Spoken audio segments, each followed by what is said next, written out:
Passionate Living on WBBZ TV is sponsored by the Aura Salt Cave, offering holistic services unique to the alternative health and wellness community. They're located at 6429 Transit Road in East Amherst, online at aurasaltcave.com.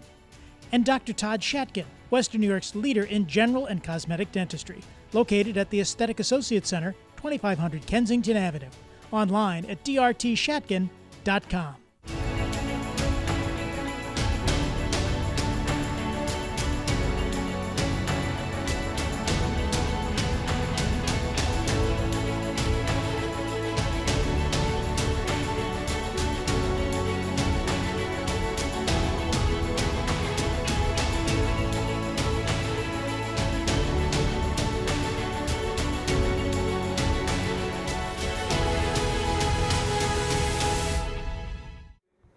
Hi, I'm Kat Miller. Welcome to this week's adventure into Passionate Living. Today, I'll share part 2 of my conversation with Supermodel Beverly Johnson. Beverly reminisces about growing up in her hometown in Buffalo, New York, how she rose to fame, and how she used her powerful position to change the face of fashion. Next, let's attend a fashion show together and learn how 2 women are sharing their passion for fashion as a way to lift the community around them. But first, Samantha Latshaw and I will be sharing some tea and some tips about how to support your own desire for making a difference in the world around you through your purchases. I look forward to taking you along with me on this week's journey into passionate living.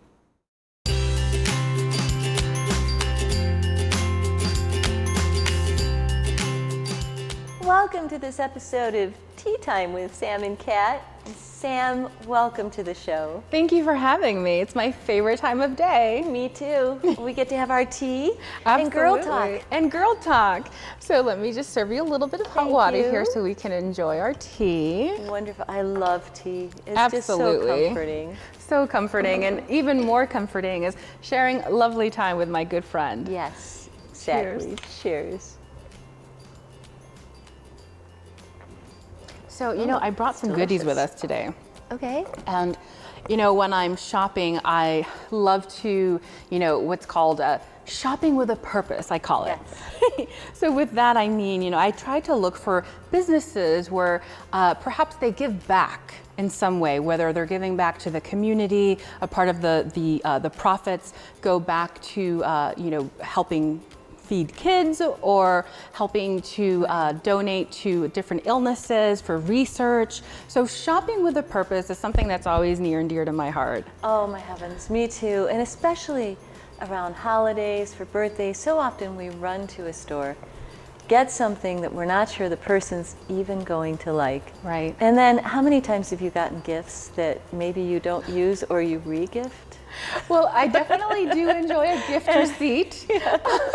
But it's so nice, instead of doing that, to purchasing with a cause, going Absolutely. to a site that has products that give back to a cause, or even getting somebody a weekly or a yearly some type donation, of subscription. Some type of subscription Absolutely. that they can do. Yeah. Yeah, so what I have here today is from actually Stitch Buffalo. So Stitch Buffalo is a local nonprofit downtown in the city. And this lovely bag That's pretty. is actually made with repurposed materials. Right. This nonprofit, actually, the women that they hire are local, recently resettled refugee women. Wow. And they come from That's all over the world. Right. This bag in particular was made by Biba from Bhutan. Wow. Isn't that lovely? I love that. So when you have when you make a purchase, it just kind of adds this heartfelt knowing that this person specifically, you know, someone from Bhutan who's newly resettled here in Buffalo and has made Buffalo her new home. You know, she made this bag. Card. I want to find her. I love Bhutan. I've always wanted to go. Yeah, and I just think it's so like ornate. How beautiful this is. And this is felt, right? Yes, so they have... And it's a sturdy felt. This is a really beautiful all the materials bag. are donated. Right. It's all repurposed, and anything from bags, they make gorgeous pillows, very authentic stitch work. I have this headband that's super pretty. It's definitely a great place you want to check out to have give a unique gift. Oh, that's beautiful. And the inside's a different color. I just noticed. Yeah. Look at this. This is beautiful. Yeah, and such a great gift. And again, it's if you get a gift from a company that's doing good in the world, that's giving back to the community, even if somebody re-gifts it, if it isn't their favorite, you've given to a good cause. Right. You've really helped somebody else out there in the world that needs it. Absolutely. Yes. Purchasing with a purpose. Yes. Well, thank you so much, Sam. I really appreciate it. I'm glad you enjoyed it. Cheers.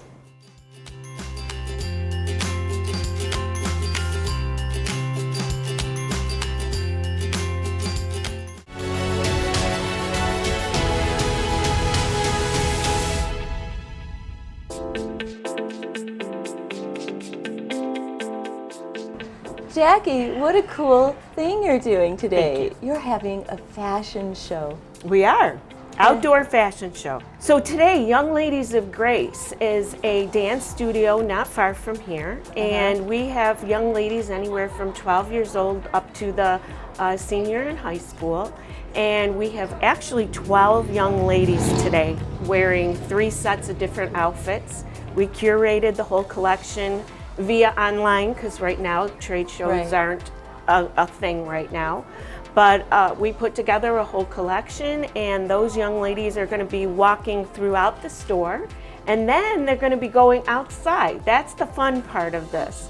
Is today beautiful. The show is outside. They have a runway, and they're learning and using their skills that they've been practicing at Young Ladies of Grace. So it's a win-win. Wonderful. And we just help the girls gain some self-confidence in themselves and what they're doing. And we even have a photographer today going to be doing professional photos of all of them as they're coming down today. So it's just a really good win-win, and it's a really great way to involve the community as well. I love it. And tell me a little bit about your passion for fashion. Well, it all started with, I started in retail over 40 years ago. My first job was in a retail store, and my whole background is customer service, and it just kind of grew over the years. I did lots of different jobs that took me to this point. It wasn't always in retail, it was some sort of customer service, and I decided at a late age that I wanted to run a business, and the entrepreneur bug got me, and the next thing I know is that I am running a big retail store with everything from clothes to jewelry to accessories, but our passion really is partnering with micro businesses and helping them get their products out, helping other businesses get off the ground, and also doing some mentoring as well. We do mentoring in here, and the young ladies that are doing the fashion show are also learning their skills, so it's a great partnership. See, that's beautiful. You know, it's when people live their passions, it does make a difference in the world. Doesn't feel like a job. It amps it up to the next level when they use those passions to make a difference in their community, which is what you're doing. And I love that. This is awesome. Thank you. So Carla, thank you so much for being here. And Thank you for coming. You're welcome. And you're going to be Jackie's partner in the business. You've worked together for how long? We've worked for 3 years together. Wow, that's great. Yeah, I'm really excited. We're basically like family. This is great. And this is your passion as well, to do fashion and styling? Yeah, one of my biggest passions earlier on was to do styling, so Right. getting the opportunity to do it here every day is just great. That's wonderful. And I love that you do that. Like when people come in, you don't just send them out with a package of clothing, right? No, we actually take the time to style them. Yeah, we'll help them find the pair of jeans that fits them, and yeah, the top that suits their body type, and yeah. That's wonderful. Wow. And how did you get into doing this? I actually have a really funny story with her. I started here as an intern, and then I was kind of an intern that never left, is what she says. Yeah, but I did study PR and fashion merchandising. Right. So that's where I got exposed to all of it, and I've just loved fashion since I can remember. So That's wonderful. Oh, thank you so much, Carla. I really appreciate it. And thanks for using your passion to make a difference in the world. thank you.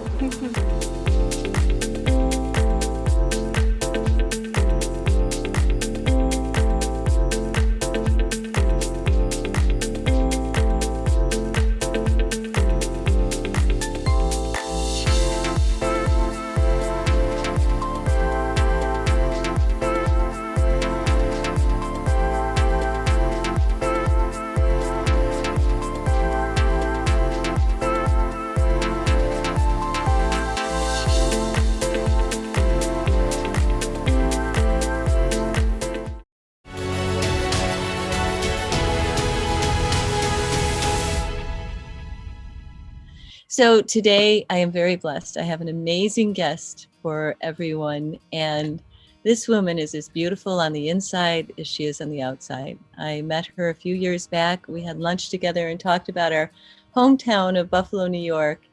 And I want to introduce Beverly Johnson to the show today. Beverly, thank you for being on Passionate Living. Oh, thank you for having me. I am so thrilled to be talking to my homie, a Buffalonian, and is dear to my heart, and I couldn't be more thrilled to do this show. Oh, thank you. Thank you so much for doing it. I know people here in Western New York still just, they love you, talk about you. You are still our hometown hero here in Buffalo. Now you grew up, where did you grow up in Western New York? So I was born and raised in Buffalo, New York. I was born in Willard Fillmore Hospital, grew up on Northland Avenue. My mother and my parents are buried there. I still have my nephew, family is there. A lot of my siblings moved to Florida and to Philadelphia and to Georgia, so we're kind of spread out. Right. But my best friend in the world still lives there, Yvonne Bratton, Dada Bratton, and I love Buffalo. Buffalo made me who I am. That's beautiful. Now, I know that there's got to be an amazing story, but how did you go from growing up in Buffalo, New York, to becoming this supermodel out in the world? I'm sure this is longer than a short video for the show, but there must be an amazing story behind it, I'm sure. There is, and I'll give you the short version. Right. I was, into school. I'm a nerd, an athlete. We had the Buffalo first all-black swim team at the Humboldt YMCA. We swam all over, New York State against different teams. It was an amazing childhood. I was the ugly duckling, and people always say that, but I gave you the photographs to prove it. But, fashion, there were no fashion magazines in my home. Anyways, to make a long story short, my mother made me work at the Ginny shop on Main Street, and Mimi, who is the manager of that shop, said, if you ever give up this idea about becoming a lawyer, you should be a model. And I was like, excuse me, I'm going to university. I'm going to be a lawyer. Thank you very much. I had no idea. So it was one of those moments where fate has a different journey for you. Right. And you just went with it. Yes, I did. Now when was your first modeling shoot? So my first modeling shoot was in 1970. And it was during the summer, when we went to New York, because Mimi introduced me to someone in New York. My mother went against my father's wishes. We went to New York. We went on the appointment. And then I was working for Glamour and Vogue magazine right off the bat. Then I had to go back to school because Northeastern University is a 5-term school. So you go to school a semester. Anyway, so I used going, work a semester, which I was supposed to work in the precincts, but my dean let me model. And if it weren't for that dean, I don't know whether I would be talking about this incredible modeling career. Wow, that's amazing. Now, you basically went to New York and you made it right out of the box. You didn't have that story of struggling for years and taking this long road to become a model. It just basically happened to you. Yes, it did. I got that initial shot. Okay, the Glamour and Vogue magazine shoot didn't come out for 3 months later. Right. I was waiting for it to show all the boys that I couldn't get. Right. Now that I could get them now, but after that, it still takes years to be able to get the work coming in so that you can actually survive in New York with the rent. So it was there were lots of obstacles, and it's very difficult to get in the momentum of a career where you're working every day. So although I had this incredible first 2 jobs out of the box, it takes a while because there's no fax and social media then. It took a while to be able to get an agent because they all turned me down because I didn't tell them I was already working on my book. And it takes years in order to get the kind of career where that is your job. So I had a part-time job in New York City. Wow, that's great. Now, what is your favorite part of the journey when you were on this whole amazing journey of reaching stardom? What was your favorite part of it? Was it after you had made it, or was it before when you were still coming up the ranks? So it was before, when I found out you made $75 an hour for standing there with your hands on your hips. I realized my father was making $75 an hour at the steel plant in Buffalo. Right. And I realized this opportunity I had, and I was going to take advantage of it, particularly to help my family, to pay for my siblings to go to college. Right. So I immediately looked at it like it was a term paper, like anything else I did in life, right? On something, the discipline and everything. So I had to learn about this whole world of modeling, the arts, really, the opera, the ballet, the theater, old movie stars. I remember looking at all books and really learning about what is this thing modeling. So the thing for modeling is our gold medal, our Oscar is to be on the cover of American Vogue. And so that's what I was striving for. I was working on the inside pages of Vogue. I worked for the Glamour magazine. I was working all over the world. I was a photographic model, not so much a runway model. Right. And so when I got that August 1974 American Vogue cover, that I knew I had arrived. But what I didn't know, that I was the first Black woman on the cover of American Vogue. And that was history. And that opened up to the world, and particularly for Madison Avenue, that Black is indeed beautiful. And I didn't realize that at the time. Right. So it came with a huge responsibility that hopefully I was very good in taking care of that particular moment in my life that became a defining moment in my life. Right. Wow, that's beautiful. And that is a lot to carry, because you really did break so many barriers, so many glass ceilings, being a Black woman in the world of fashion. And I mean, I can't imagine in that moment when you realized, oh, wow, I'm really the face in many ways of Black is beautiful. Yes. And it came with a lot of responsibility because, when I got the cover, I was like, oh yeah, I'm gonna be, get all my friends. We're gonna have so many parties, and then it was like, oh, you are the first Black woman on American Vogue. How does it feel to be the first? I was like, okay. Hadn't really thought about it. I hadn't thought about it, but I was realizing the magnitude of this gift. There's so many beautiful models that could have been on that cover. It just happened that the world was spinning and it stopped on me. So I tell you, thinking about that cover, I get as excited today as I did that day. Wow, that's amazing. Yeah, because that was like the epitome of everything you had worked for, was being on the cover of American Vogue. That was 1974. I started modeling in 1970, and that cover was wow, like huge. And so now, like anything else, okay, you won the Oscar, you won the gold medal. Now what? Now what do you do from here? Right. how do you grow from here? What do you do next? So you're constantly reinventing yourself. Right. In the 80s, in the 90s, and in the 2000s, and particularly in the 80s, I wasn't going anywhere. We were making so much money when I was like, you guys can't, I was supposed to retire a long time ago. And that just is not in my vocabulary.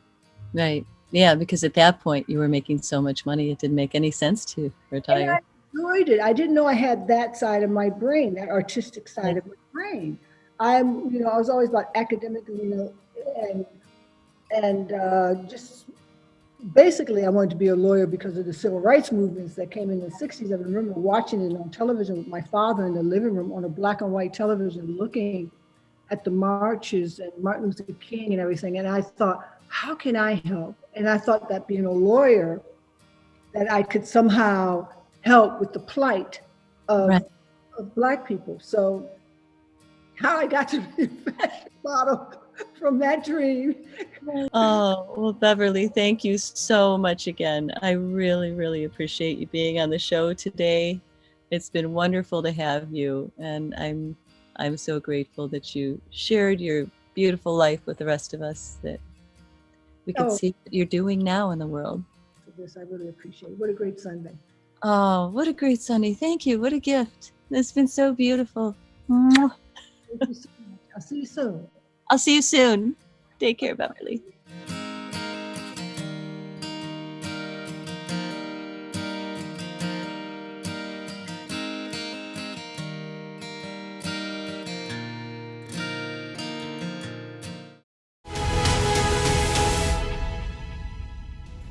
Thank you for joining me on today's adventure into passionate living.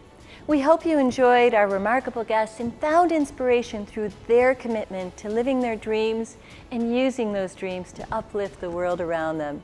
A special thanks to our sponsors, Dr. Todd Shakin and to Aura Salt Cave. Their generous support makes this show possible. I want to also take a moment to thank everybody who helps to make this program possible. Most importantly, I want to thank you for joining me each week on this amazing ride into passionate living. Knowing that something in the show might add some extra inspiration to your life today is one of my greatest joys. Remember to view Passionate Living on Tuesday and Thursday evenings at 8 p.m. and Sundays at 11 a.m. Plus, you can view former Passionate Living shows on our YouTube channel at passionateliving.tv and on our website, passionateliving.com. In closing, I want to leave you today with a beautiful quote from one of my favorite TV heroes, Mr. Rogers, who said, "As human beings, our job in life is to help people to realize how rare and how valuable each one of us is. That each of us has something that nobody else has or ever will have inside of them that's unique to all of time. It's our job to encourage each and every person to discover that uniqueness and to provide ways of developing its expression." Thanks for watching, and I look forward to seeing you in our next adventure of passionate living.